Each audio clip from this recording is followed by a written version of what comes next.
Welcome back to Geek Channel 8. I'm Eric. And I'm Rosie. Today, episode 3 of the Netflix 2020 miniseries Dracula. This episode is The Dark Compass, the conclusion to the 3-part Dracula. Good morning, Count Dracula. How are you settling in? Well, I have a chemical toilet and this. You have every book written during your coma and somewhere to sit. Well, I need more than books, Zoe. This is Frank Renfield. We've been, Skyping. Skyping? Yes, thanks for this. You're online, you're not supposed to be online. Well, don't you know how these things work? Terribly clever. Who gave him the Wi-Fi password? I was thinking of watching True Detective because you mentioned it the last time.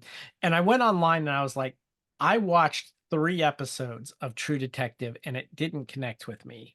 And I mentioned that in one of our earlier episodes. And so then I went online and I went on a bunch of different message boards and stuff like that. And everybody's like, give it to episode 4. Like, Yeah. And so apparently it's not just me. I just, for me, it was like, okay, I give it 1 episode, whatever.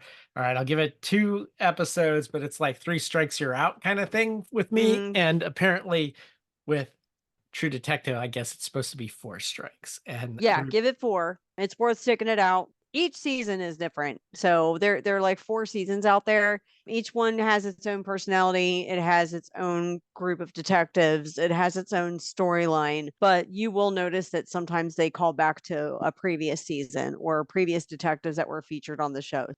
I went and I looked at how well each episode is rated on IMDb, for example, and like you'd expect them to be like the first 3 not to be rated that highly, and then the 4th to be really highly rated, and like they are, but they're still pretty highly rated. Like season 1, episode 1 has like an 8.9, which is really high on IMDb. Season 1, episode 2 has an 8.8, which is still pretty high. Episode 3 has a 9.1, which is almost unheard of. Like that's Wire level of quality, And yes, 4 has a 9.6 and 5 has a 9.5. So they're up in the 9s for most of this. But honestly, I don't know if I should trust them because they were already giving episode 3 a 9.1 and the first 2 episodes 8.8 and 8.9. So I'm like, really? Because I didn't think they were 8 point whatever. And I'm wondering if people are just like, after you've seen the whole series, suddenly then like season 1, episode 1 makes sense. And it's like, oh, I give it an 8.9, Right. It's definitely worth watching it all the way through. Watch the 4th episode, and then the momentum really does pick up in the storyline. You say that, but I'm looking at the episode summary and it's like, Martin is faced with marital problems. That's right. the first part there's a reason of for that. the search for Reggie Ledoux leads the detectives to a motorcycle gang called the Iron Crusaders, which Rust worked undercover in the past. And I'm thinking, Sons of Anarchy? What the hell? Right. It's not Sons of Anarchy. It's really kind of digging deep into his kind of seedy undercover cop past. So watch it. Just watch the episode. Okay. Just do it. Okay. Just right. Okay. It's awesome. Right. So I have been watching instead the 3 Body Problem, which okay, is cool. And I'm really wondering if they're painting themselves into a corner because it's like there's all these mysteries and stuff like that, but it kind of reminds me a little bit of a 21st century X-Files in that there's like this big alien conspiracy going on. And like, how are they going to resolve all this and what number of episodes they have left, Let's jump into this one. we're picking up where we left off. We are picking up where we left off. We're on the shore. The character who I think is Sister Agatha at the moment is there to greet Dracula as he walks up on the shore. Her and her crew of special ops. So one of them has a night vision camera and he like takes it from her and knows that it's not a weapon, that it's a camera because he's learned a thing or two in hundreds of years. 123 years has passed since the ship sank. So basically, he was in the water for 123 years. He manages to, with the camera, get close enough to one of the special ops to like take their gun and then threatens to shoot them and stuff like that. Who we think is Sister Agatha offers to let him feed on her instead. He does. And then he gets sick and starts vomiting it up again. And it turns out it's not Sister Agatha. It is Dr. Zoe Van Helsing, who Who is is her great great great niece yes, and looks exactly like her. and she has cancer. Mhm. And so that is poisonous to him. He escapes. He was out drinking or whatever with some guy, came back, like stuffed the guy into the refrigerator. And then when his wife wakes up, he tells her, He brought her husband home. He was drunk and he's downstairs. and this has some great parts in it because like he talks about how wealthy she is. This is something that we take for granted, that even poor people nowadays in the 2020s live better than royalty did in the 1500s, right? Yeah. So he's like, look at all this magnificence. I never thought that this would be considered normal, Now keep in mind, this place is a mess. Thinking in American terms, now this is over in England, but thinking in American terms, this is definitely like a middle class family, maybe even lower middle class It family. might even be like a trailer home, Right. like Yeah. It might even level. be a trailer home, but it's like they have all the stuff. They have indoor plumbing. They have too much stuff, which, we would look at it nowadays like this is too much stuff. But if we had come from 123 years ago, we'd be like, you're so rich. You have all this stuff. Yeah. So And perspective. the Jonathan Harker Foundation shows up and they basically start demolishing the house. And they tell Dracula they're going to tear the roof off the place and basically expose him to the sunlight if he doesn't get into a coffin. So that's how they capture him. They capture him and they bring him back to the foundation. Yeah, the Jonathan Harker Foundation. Yeah, they take him back to the Jonathan Harker Foundation. He's in custody there, which does end up with a really funny scene because they have him in this glass box type of situation, which, think Harley Quinn like that, or Silence of the Magneto. Lambs. Or Magneto in the X-Men. Yes. Yeah. Or Magneto. So it's a situation like that, but he has a toilet in there and he looks at the guard. He's like, what is this? Yeah. Why do I have a toilet in here? I'm a vampire. Like, Yeah. why is this even in here? Yeah. That was They pretty actually funny. had some funnier scenes peppered in throughout this episode. They threw a little more comedy into this one. Yeah, a lot of things kind of stretch credibility. Like, why would you point a bunch of guns at a vampire? But whatever. It cuts to London, where Right. we get to meet all the standard characters from Dracula. Jack Mhm. Seward, Jonathan Harker, Quincy Morris. They're all like 20 somethings and partying and stuff like that. And Clubbing. Yeah. clubbing. And Jonathan Harker, he wakes up and the wallpaper in his house. Did you notice what the wallpaper was? No. It was exactly like the carpet in The Shining. It was Oh. the same. Oh my gosh. I just now put that together. I remember seeing that. I was like, oh, that's a cool pattern. So there are a lot of little Easter eggs and references to other horror stuff in these shows. Anyway, they're all 20 somethings. It gets super confusing when it gets to modern club kid London, but Mhm.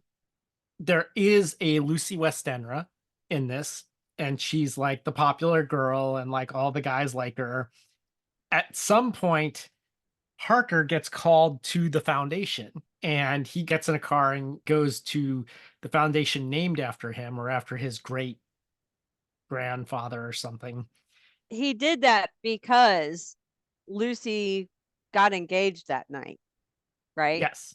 Yes. Yeah, he did that. He decided to just go back and bury his face in work because Lucy, the love of his life, got engaged. Yeah, and she was out with a bunch of her friends and they were in a limo and they were drinking, and that brings us to the fact that he had been in a club with a glass, which clubs don't use glasses, by the way. Like, right, they don't. They don't. never did. And when he gets to the Jonathan Harker Foundation, he mentions that he had been out clubbing, and the woman from the foundation's like, We've been trying to contact you for hours. Sorry, I was in a club. It was noisy. So, you've actually found it? We weren't drinking. I don't drink. Good. Neither does he. Meaning Dracula. Which brings Right. us to our segment, I never drink Wine. wine. So I need to recommend what you should pair with this instead of wine. Now, my recommendation for this one, with all the club scenes and stuff like that, which although it's set in 2020, honestly reminds me of like circa Y2K like clubbing era. And they specifically mention one drink when they're in the limo, Jaeger bombs. Yeah. So my recommendation to get through this episode, you should have a Jaeger bomb. For those who have been living under a rock for the last 20 years, basically you take a pint glass and you fill it about halfway with Red Bull. And then you fill a shot glass with Jägermeister and you carefully drop the shot glass into the pint glass that is already half full of Red Bull. And that is your Jaeger bomb. All the best alcohol and caffeine that you need to keep going Yeah. and drinking all night long. I just don't drink anything with the word bomb in it. I don't think caffeine and alcohol should be put in the same drink together. I don't want to. I don't know. That just sounds like nothing but problems to me. And I've done that before, and it was nothing but problems. I won't do it again. Well, that's what they say in this episode. Like the way they bring Yeah. it up, she's like, "Oh, I don't feel good," and he's like, "It's all the Jaeger bombs." Right. It's like, yeah, girl, you But messed up. I gave you really pure vodka the last time, so I have to give you the opposite end of the spectrum here. This is the guaranteed to give you hangover episode, which Yep. honestly, a lot of this episode kind of felt like a hangover after the really good first two episodes to me. Kind of a little bit of spoiler here. This is my least favorite of the three episodes. And I would have to say this is probably my most favorite, but I did walk away from this episode with a lot of questions, and we'll go into that. Like I said, it gets super confusing when they're in Club Kid London, but you know, everyone seems to like Lucy and she's like the it girl, which given how much they talk about how beautiful she is and how pretty she is, and that becomes a very important plot point in this. I didn't think the actress they chose was all that pretty. I mean, she wasn't ugly, but like if you're gonna make a big deal about how pretty she is, they should have gone for someone way prettier. I thought she was gorgeous, Okay. but that's just me. I thought she was beautiful, and honestly, you know, call me PC or whatever. I don't care. I think it's kind of cool that they used a woman of color, and not just a woman of color, a woman of color that wasn't a toothpick, that, supermodel level of beauty standard. She was a healthy looking, possibly biracial, beautiful woman. She played the character of Lucy very well because Lucy was kind of nonchalant, kind of didn't give a fuck, kind of looking out for herself, just there for the party and there to have fun. And she didn't go there. She didn't go very deep. But she, and she was pretty and she knew she was pretty. I'm not complaining about it being a person of color. I think that Right. I they know. could, I think that someone like Halle Bailey Mm-hmm. or Chloe Bailey, or, I could name a bunch of other women of color who I think would fit that 20 something and are like super pretty. Like Yeah. this actress, I Zoe don't know. Kravitz would have been fantastic. Zoe Kravitz, although Zoe Kravitz is now, I could see them saying no to her because she's almost 30 now or in her early 30s. Yeah. But there are a lot of other potential actresses that would fit that mold. And she's not, like I said, she's not ugly. She's just not super pretty, like distractingly pretty, Right. Which I only make a big deal about that because they make a big deal in the story about that. Like it comes up Yeah. over and over. Right. So- It's valid to the character with how pretty she's supposed to be. And she talks about how much of a burden it is being so pretty and stuff like that, Oh, I know. I have to s- smile like all the time. so but meanwhile, Jonathan Harker gets the backstory of how Dracula came to be in England. And it's basically that his coffin sunk. And I was like, well, why didn't they find him in all this time? Well, it turns out that it was like hundreds of yards away from the actual shipwreck, and they knew where the shipwreck was, but they hadn't found the box. And then one time they were out looking for it, scuba diving, and what's that I hear? Okay. Shark meter. There are no sharks in this, but this is about as close to a shark as we've had in a long time on the show, because basically True. we got a scuba diver underwater opens this box, and Dracula, who's got not just fangs but like a whole entire row of sharp teeth. Yeah. And He's that's got a mouthful of sharp teeth. yeah, and in all of these episodes he looks like a shark anyway, like whenever we see the teeth. So, and then he bites the diver, and that gives him enough strength that it still takes him weeks before he's like makes the journey to land from the English Channel or whatever, and arrives in Whitby. But it's close enough to a shark. Like, that is as close as we've gotten to a shark in a long time. It's underwater, it's Yeah. teeth, it's chomping It's Dracula. on It's a shark underwater. Yeah. It totally counts. Yeah. Well, and I mean, let's be honest. Why would the scuba diver be messing around with Dracula's face and sticking their fingers in his mouth? That was just about dumb. I think they were checking to I'll make say. sure whether or not he was Dracula and not some other guy in a coffin on the bottom of the ocean. Right. Which, that's more than fair. But the way they were fumbling around with his face, it was like, what are you doing?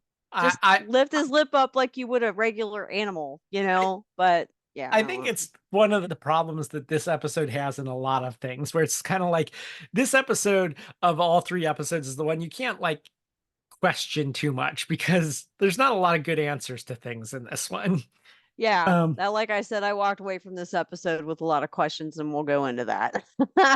So they're holding him in this clear box, and he calls his lawyer, Frank Renfield, who apparently his firm has been contracted by Dracula hundreds of years ago, and he's still their client. So basically we get Frank Renfield. He tells him blood is lives. The interesting thing here is that Agatha, or Zoe now, has plot armor, which they cover by having cancer, which it was an interesting twist. If you're going to give her plot armor, that kind of makes sense. Yeah. So, we could go on about the plot, but basically he gets freed by his lawyer because they don't have any legal standing to hold him on. Being a vampire is not illegal. And he then manages to hook up with Lucy, who he continues to feed on, and she's totally into it. She like wants to be bitten and is totally into it. So And she's like not afraid to die at all. Gives 0 fucks. Yep. She is there are other references in the novel, like the Blue Fur Lady, which we've heard in a bunch of these. So there's like a child, which turns out it's an undead child that calls her a Blue Fur Lady. And right, because they were meeting up in the graveyard. That scene was actually pretty important, because in the graveyard, he said he held her hand, and then she put her other hand to the ground, and he said, "Do you hear that?" And it was like people screaming. Yeah. People banging on boxes and stuff. And that was basically his undead that were buried in that graveyard. Yeah. And he tells her, like, when she dies, not to be cremated. And she either doesn't listen to him or never bothers to tell her people not to cremate her, because she does die from being fed on too many times by him, and they cremate her. And she comes back. And there's a climactic scene with Lucy and Jonathan and Zoe and Dracula at Dracula's condo, which is a modern version. It was like they used the exact same design as the castle, but made it modern, like replaced like suits of armor with sculptures and things like that, replaced this fireplace with a big picture window, but it's essentially the same thing. Lucy has basically come back from the dead, and she's all horrible She looks looking. worse than Freddy Krueger, y'all. She can't see herself like what she actually looks like in a mirror. She sees like what she looked like in life. And so it's not until when she finally sees herself because they convince her to take a selfie of herself. She gets to see what she actually looks like. And she then wants to be killed for real now. And so she allows Jonathan, one of her lovers, to kiss her one last time, which was super gross, and then like Yeah. stake her through the heart and die. And then he has to take off and leave Zoe with Dracula. Yeah, Zoe, Zoe ru- kicks him out. She's like, "You got to go, dude. You don't want to see what happens next. You got to go." she jumps on the table, runs the length of the table, pulls down the curtain in an exact replica of the scene in Horror of Dracula, at the end of Horror of Dracula, where Peter Cushing runs all the way to the end of the table and pulls down the curtain. And then we find out that sunlight isn't actually what kills Dracula. She is convinced that he's just convinced himself that sunlight's bad after all these years, but it really isn't, that he's just been living in fear. And eventually, they both kind of want to die. She convinces him that this isn't really living. And she also wants to die because she's got cancer and stuff like that. One thing she points out to him is that he was attracted to Lucy because she wasn't afraid to die. And Yes. this entire time, he was afraid to die. That was the Yes. one thing he was afraid of, was to die. Yes. And Zoe Van Helsing kind of like blows his cover and shows him how it is and who he really is. And after that realization, that's when the death pact kind of happens. Yeah. There's this unspoken death pact because he realizes she's right, that this is no kind of life. And she really doesn't want to live or is going to die anyway. So, Right. so he bites her, and since she has cancer, it's poison to her, to him, because he bites her, that kills her. And they both die together on the floor in the position just like the end of Bram Stoker's Dracula, with Mina and Dracula, basically Gary Oldman.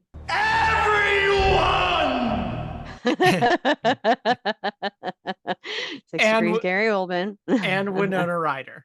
Like That's that right. same pose they're in as they're lying on the floor, and the camera like is looking down on them from above. Mm-hmm. The end. The Okay. end. End So, scene. Fin. end of series. And Yeah. overall, I gotta say, this is not my favorite Dracula. I do appreciate they were trying to do something different with it. I think they expanded on Dracula's powers way too much. They made him way too powerful, in my opinion. It was a little unfocused. I think that they could have done this all in one long movie length episode rather than in three. Although I have to say that that second episode, Blood Vessel, was really cool.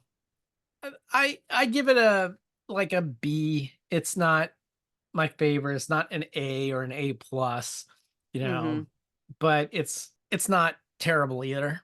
I don't know. What did you think? I really like the series. I like the fact that they touched on a part of the story that a lot of previous films haven't touched on, which is the whole ride on the ship. And I like how they took that and brought us into the next episode. I like how they touched on Dracula learning technology of the modern day, and he learned it so quickly because he fed off of a modern person.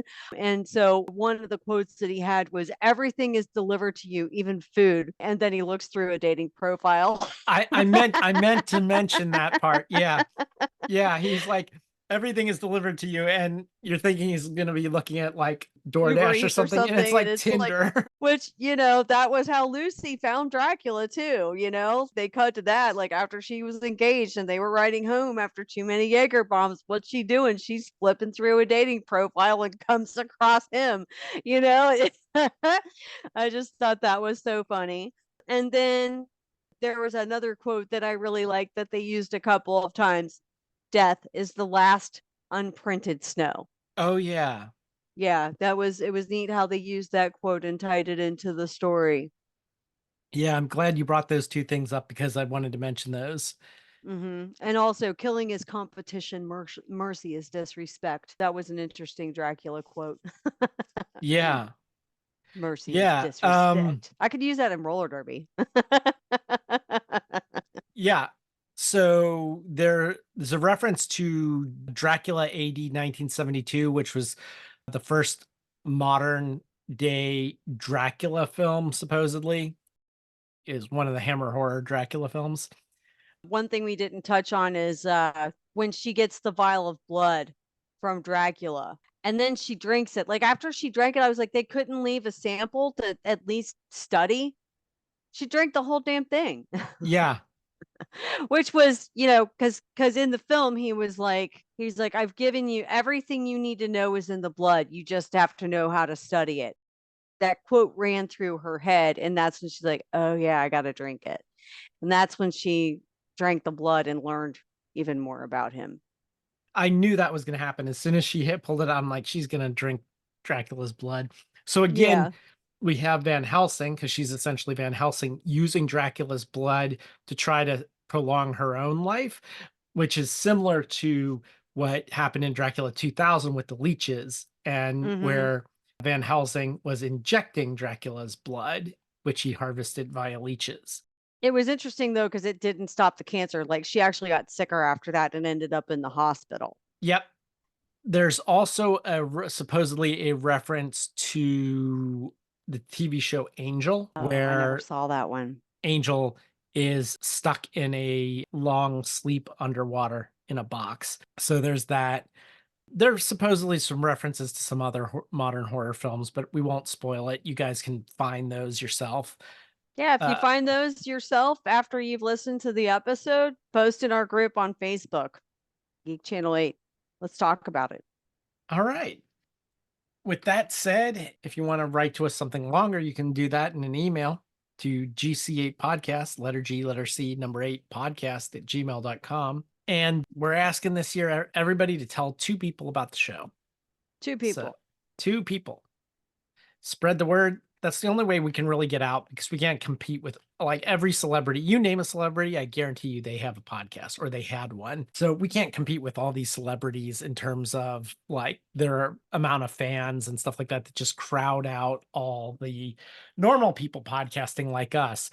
But we think our content is really good. So if you like the show, just tell 2 other people. It's one of the only ways we can get out. They will never find us via Google or anything like that, unless they specifically Google our name, Geek Mhm. Channel 8, because we can be found on all major podcasting platforms.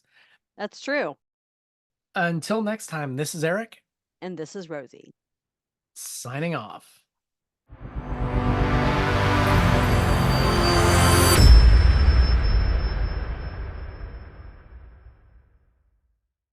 I just don't drink anything with the word bomb in it.